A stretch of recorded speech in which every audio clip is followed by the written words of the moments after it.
Hello students, welcome back to the session of Laws of Motion, part 11.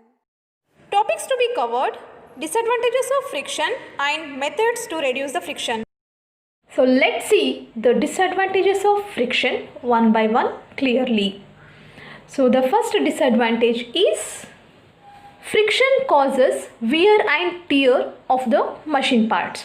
So here what does it say? Friction is causing the wear and tear. What do you mean by wear and tear? ಹಂಗಂದ್ರೆ ಈ wear and tear ಅಂದರೆ ಏನು ಗೊತ್ತಾ, ಮಷಿನ್ಸಲ್ಲಿ breakage ಆಗೋದು.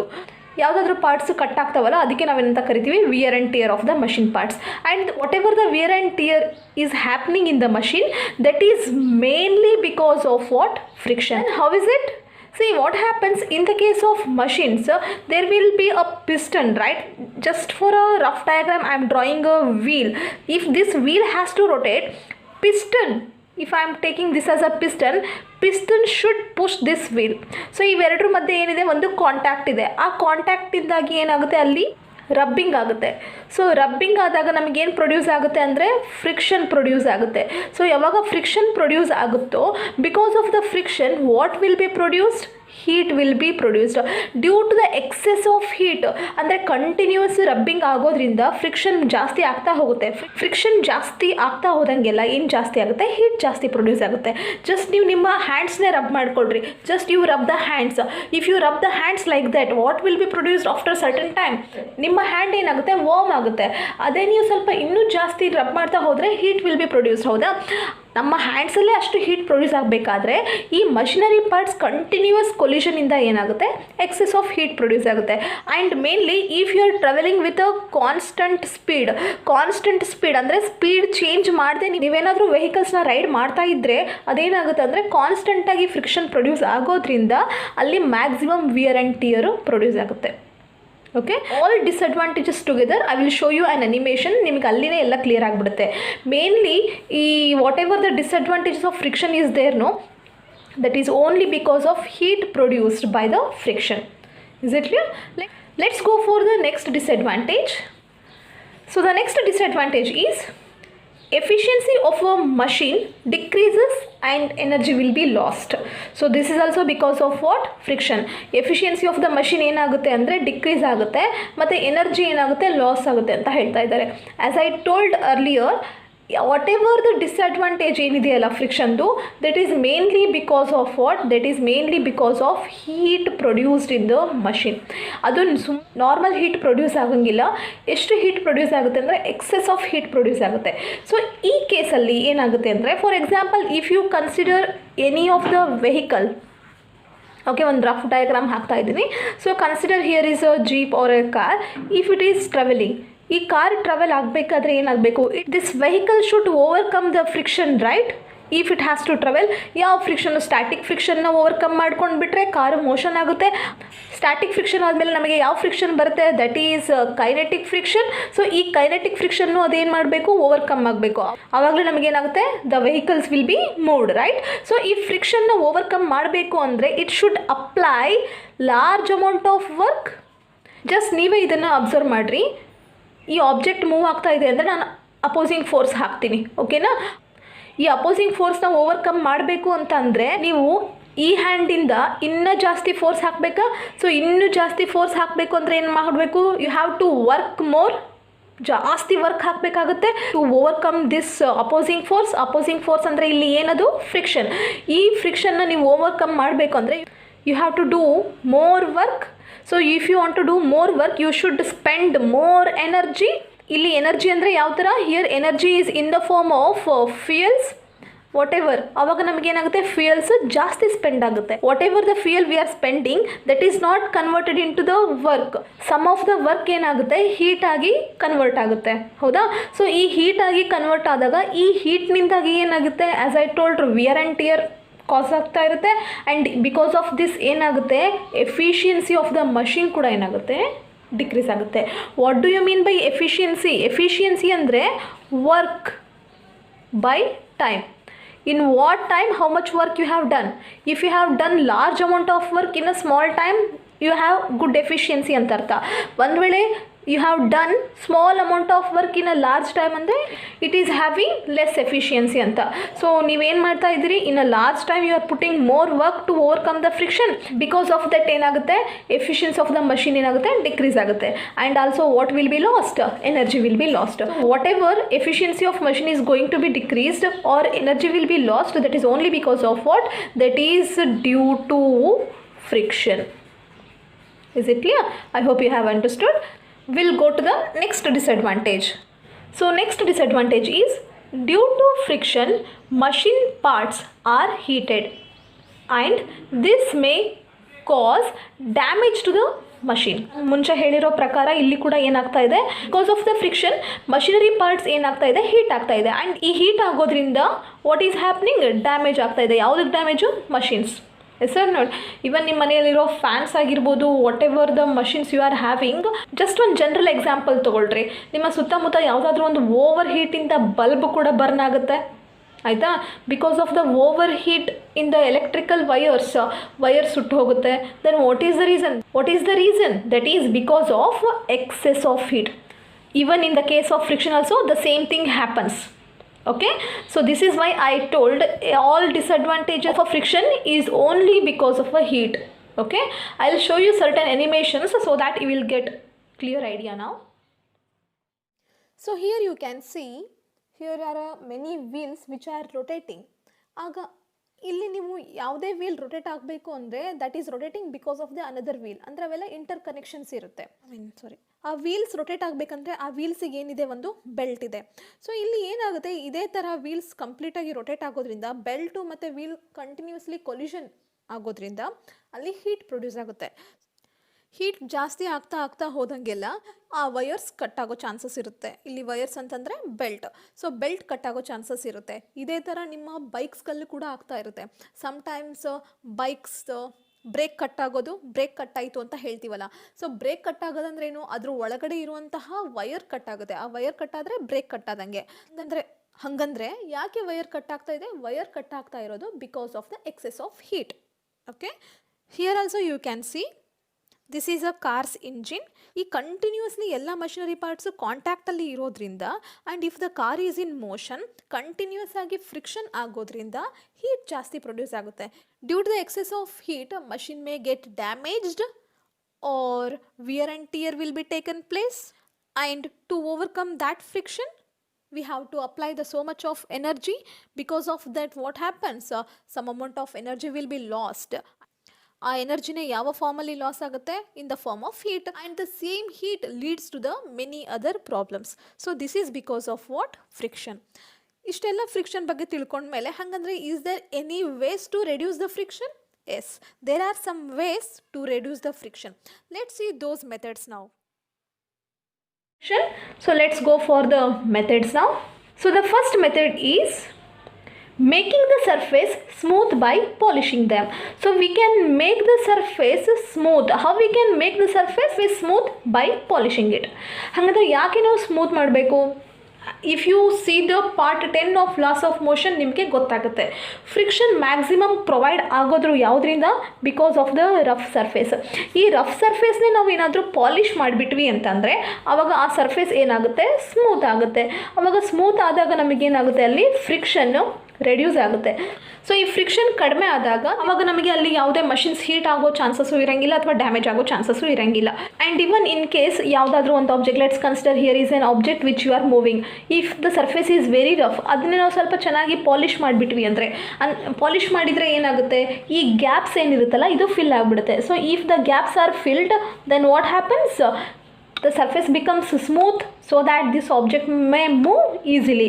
ಅಂದರೆ ಅಲ್ಲಿ frictions ಇರಲ್ಲ ಅಂತಲ್ಲ, ಇರುತ್ತೆ ಫ್ರಿಕ್ಷನ್ನು, ಬಟ್ ಏನಾಗುತ್ತೆ, ಕಡಿಮೆ ಆಗುತ್ತೆ. So that offers less friction. ಯಾವುದು ಲೆಸ್ ಫ್ರಿಕ್ಷನ್ ಆಫರ್ ಮಾಡುತ್ತೆ? The smooth surface will offer the less friction. Okay, if the surface is too smooth ಆವಾಗ we cannot even walk. If the surface is so smooth even we cannot walk properly, ಆವಾಗ ನಾವು ಬೀಳೋ chances ಕೂಡ ಇರುತ್ತೆ. That's what I have explained in the part 10 of laws of motion. For that I will show you on animation, you will get an idea. You can observe in this animation clearly. ಇಲ್ಲಿ ಒಂದು yellow colour surface ಇದೆ. Yellow colour surface ಏನು indicate ಮಾಡ್ತಾ ಇದೆ ಅಂತಂದರೆ that is very polished surface. So ಆ polished surface ಬಂದ ತಕ್ಷಣ ಈ ಓಡ್ತಾ ಇರೋಂತಹ ಮನುಷ್ಯ ಏನಾಗ್ತಾ ಇದ್ದಾನೆ, ಬೀಳ್ತಾ ಇದ್ದಾನೆ. Then why is he falling? Because he is getting slipped on that surface. ಹಾಗಂದ್ರೆ ಯಾಕೆ ಅವನು ಆ ಸರ್ಫೇಸ್ ಮೇಲೆ ಸ್ಲಿಪ್ ಆಗ್ತಾ ಇದ್ದಾನೆ? The reason is the ground is offering very less friction. ತುಂಬ ಲೀಸ್ಟ್ ಫ್ರಿಕ್ಷನ್ ಇರೋದ್ರಿಂದ he will be fell down. So that is the reason friction is a necessary evil ಅಂತ ಹೇಳ್ತೀವಿ ನಾವು. ಫ್ರಿಕ್ಷನ್ ಎಷ್ಟು ಬೇಕೋ ಅಷ್ಟೇ ನಮಗೆ ಅದು ಬೇಡ ಕೂಡ. ಅಂದರೆ here what I am trying to say, the surface should be smooth but not too smooth. ತುಂಬ ಸ್ಮೂತ್ ಆಗಿದ್ದರೂ ಕೂಡ there is a chance of falling like this. Okay, ನಿಮ್ಮ ಮನೇಲಿ ನೀವು ಒಂದು ವೇಳೆ ಆಯಿಲ್ ಬಿದ್ದಿತ್ತು ಅಂದರೆ, if the oil has fell down on the ground, ನಿಮಗೆ ಗೊತ್ತಿಲ್ಲದೆ ನೀವೇನಾದರೂ ಅದ್ರ ಮೇಲೆ ಕಾಲಿಟ್ರೆ ವಾಟ್ ಹ್ಯಾಪನ್ಸ್? ಜರಿಯೋ ಸಾಧ್ಯತೆ ಇರುತ್ತಲ್ಲ. The same thing even happens in this case. ಅಂದರೆ ಆಯಿಲ್ ಏನು ಮಾಡ್ತಾ ಇದೆ, it is making the ground polished. Polish ಮಾಡೋದ್ರಿಂದ ನಮಗೆ ಏನಾಗುತ್ತೆ ಅಂದರೆ ಸರ್ಫೇಸ್ ಸ್ಮೂತ್ ಆಗುತ್ತೆ. And because of that we can provide less friction. So because of that what we do, we polish the surface to make it smooth. Smooth ಮಾಡೋದ್ರಿಂದ ನಮಗೆ friction reduce ಆಗುತ್ತೆ. ಇದನ್ನು ನಿಮ್ಮ ಡೈಲಿ ಲೈಫಲ್ಲಿ ಕೂಡ ನೋಡ್ಬೋದು ನೀವು. ಹೇಗೆ ಅಂದರೆ ನಿಮ್ಮ ಬ್ಲ್ಯಾಕ್ ಬೋರ್ಡ್ಸ್ ಇರುತ್ತಲ್ಲ, ಆ ಬ್ಲ್ಯಾಕ್ ಬೋರ್ಡ್ಸ್ನ ಎವ್ರಿ ಇಯರ್ ಒನ್ಸ್ ಪಾಲಿಷ್ ಮಾಡ್ತಾರೆ. ಯಾಕೆ ಪಾಲಿಷ್ ಮಾಡ್ತಾರೆ? As it is used from many days, ಅದು ಆ ಸರ್ಫೇಸ್ ಏನಾಗ್ಬಿಡುತ್ತೆ, ತುಂಬ ರಫ್ ಆಗಿಬಿಟ್ಟಿರುತ್ತೆ.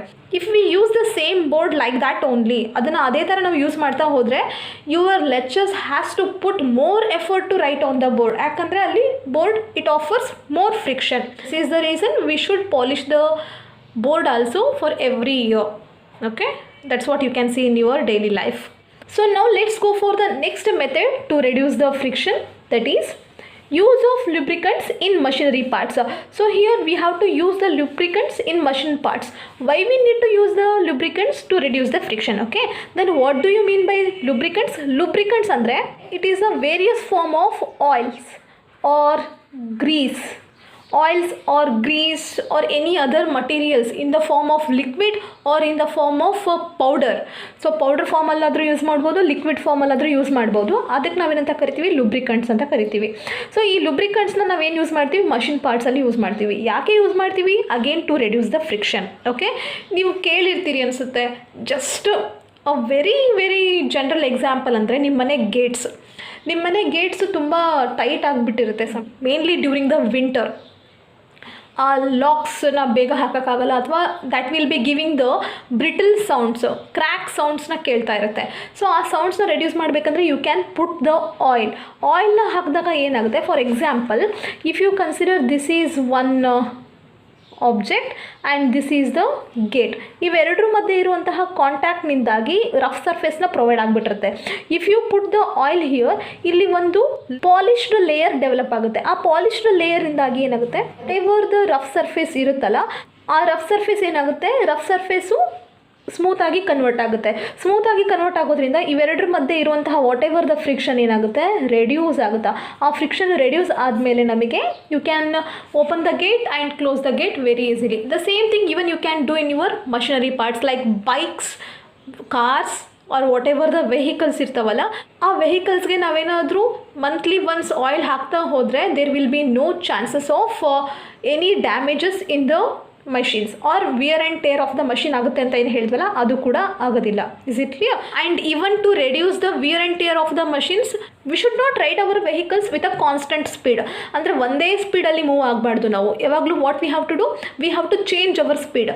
If we change our speed, then whatever the engines are there, no, they will not adjust to one particular speed ನಲ್ಲಿ adjust ಆಗದೇ ಇರುವಾಗ they will change their speed often, so that ನಮಗೆ ಆ wear and tear problem ಕೂಡ ಇರೋಂಗಿಲ್ಲ. Is it clear? So ಈ ಎಲ್ಲ ಆ್ಯನಿಮೇಷನ್ಸ್ನ ಕೂಡ ನಾನು ಒಂದೇ ಸತಿಗೆ ತೋರಿಸ್ತೀನಿ, ಸೊ ದ್ಯಾಟ್ ನಿಮಗೆ ಕ್ಲಿಯರಾಗಿ ಗೊತ್ತಾಗ್ಬಿಡುತ್ತೆ. So we will go to the next method of reducing friction ನಾವು. The next method of reducing friction is use of ball bearings. So ball bearing is a best method to reduce the friction in machine parts. Mainly ಎಲ್ಲಿ ಅಂದರೆ mainly in case of machine parts. ಹಾಗಂದರೆ what are these ball bearings ಅಂದರೆ, those will be just like a marble. ನೀವು ಗೋಲಿ ನೋಡಿರ್ತೀರ, ಈ ಗೋಲಿ ಥರ ಇರ್ತವೆ. We will get in the various sizes. If you want small sizes, we will get in a small size, and if you want in a large size, we will get in a large size. Then why we use the ball bearings? The main thing is to reduce the friction. ಹಾಗಂದರೆ ಈ ball bearings ಹೆಂಗೆ ನಮಗೆ ಫ್ರಿಕ್ಷನ್ನ reduce ಮಾಡ್ತವೆ ಅಂದರೆ, as we know it is in the form of circular shape, it will not slide, it will roll. ಇದೇನಾಗುತ್ತೆ, rolling ಆಗುತ್ತೆ. Rolling ಆಗೋದ್ರಿಂದ as we know rolling friction is very lesser than the kinetic friction which is sliding friction. So ಇದು ನಮಗೇನು ಮಾಡುತ್ತೆ, less ಫ್ರಿಕ್ಷನ್ನ offer ಮಾಡುತ್ತೆ. Just you imagine, here is one surface and one more surface. ಇವೆರಡು move ಆಗ್ತಾ ಇದ್ದಾವೆ. Move ಆಗಬೇಕಂದ್ರೆ ಏನಾಗುತ್ತೆ, ಇವೆರಡರ ಮಧ್ಯೆ ಕಂಟಿನ್ಯೂಸ್ ಆಗಿ ಸ್ಲೈಡ್ ಆಗೋದ್ರಿಂದ ಫ್ರಿಕ್ಷನ್ ಏನಾಗುತ್ತೆ, ಜಾಸ್ತಿ ಪ್ರೊಡ್ಯೂಸ್ ಆಗುತ್ತೆ, ಬಿಕಾಸ್ ಕಂಟಿನ್ಯೂಸ್ ಕೊಲಿಷನ್ ಇರುತ್ತೆ. ಅಂದರೆ ಇವೆರಡು ಏನಾಗ್ತಾ ಇರ್ತವೆ, rubbing each other. In case if we place the ball bearings in between these, what happens whenever these two things moves, this ball bearings will be moved. ಆ ball bearing move ಆಗಬೇಕಂದ್ರೆ ಅದೇನಾಗುತ್ತೆ, rotate ಆಗುತ್ತೆ. Rotate ಆಗೋದ್ರಿಂದ ಈ layer ಕೂಡ moved fast and E layer kuda moved fast. By this what we understood, ball bearings will reduce the friction. Yake andre it will undergo the rolling motion. Rolling motion indagi what it will offer, rolling friction. Because of this rolling friction, as we know, rolling friction is very less than kinetic friction and static friction. So this is the reason we always try to use the ball bearings in machinery parts, even in case of cycles, bikes and almost all machinery parts. So in almost machinery parts what we use ball bearings. Okay, now I will show you certain animations so that you will get a clear idea. So now you observe the animation clearly. Here is a boy who is putting the oil to the wheels. So ನಾನು already ಹೇಳಿರೋ ಪ್ರಕಾರ ಇಲ್ಲಿ ಏನಾಗಿದೆ, ಒಂದಕ್ಕೊಂದು wheels ಕಾಂಟ್ಯಾಕ್ಟಲ್ಲಿದೆ. If you put the oil, ನೀವು oil ಹಾಕೋದ್ರಿಂದ ಅಲ್ಲಿ ಏನಾಗುತ್ತೆ, ಒಂದು ಕಾಂಟ್ಯಾಕ್ಟ್ ಲೇಯರ್ ಏನಿರುತ್ತಲ್ಲ ಅಲ್ಲಿ ಪಾಲಿಶ್ ಲೇಯರ್ ಡೆವಲಪ್ ಆಗುತ್ತೆ. ನಿಮಗೆ ನೋಡ್ರಿ, ಒಂದು ಜಸ್ಟ್ ಆಯಿಲ್ ಹಾಕಿ ನೀವು ಅದ್ರ ಮೇಲೆ ಕಾಲಿಟ್ರಿ ಅಂದರೆ ಜರಿತೀರಿ, ಹೌದಾ ಇಲ್ಲ? The same thing even happens with the wheels also. ಆ ಆಯಿಲ್ ಹಾಕೋದ್ರಿಂದ ಅಲ್ಲಿ ನಮಗೆ ಸ್ಮೂತ್ ಪಾಲಿಶ್ಡ್ ಸರ್ಫೇಸ್ ಡೆವಲಪ್ ಆಗುತ್ತೆ. Because of that the two objects whatever is in contact they will move very easily. ಈ ಆ್ಯನಿಮೇಷನ್ ಕೂಡ ನೀವು ಅದನ್ನೇ observe ಮಾಡ್ಬೋದು. As many parts of the machines are in contact and they are depending on one another. ಒಂದು machine move ಆದರೆ ಇನ್ನೊಂದು machine move ಆಗ್ತಾ ಇರುತ್ತೆ, ಅಥವಾ ಒಂದು ಇಂಜಿನ್ ಮೂವ್ ಆದರೆ ಇನ್ನೊಂದು ಇಂಜಿನ್ ಮೂವ್ ಆಗ್ತಾ ಇರುತ್ತೆ. ಅದೇ ಥರ ಒಂದು ಪಾರ್ಟ್ ಮೂವ್ ಆಯ್ತು ಅಂದರೆ ಇನ್ನೊಂದು ಪಾರ್ಟ್ ಮೂವ್ ಆಗುತ್ತೆ. ಸೊ ಆಲ್ ದ ಪಾರ್ಟ್ಸ್ ಸ್ಮೂತಾಗಿ ರನ್ ಆಗಬೇಕು ಅಂದರೆ what we should do, we should oil it ಅಥವಾ ಗ್ರೀಸ್ ಇಟ್.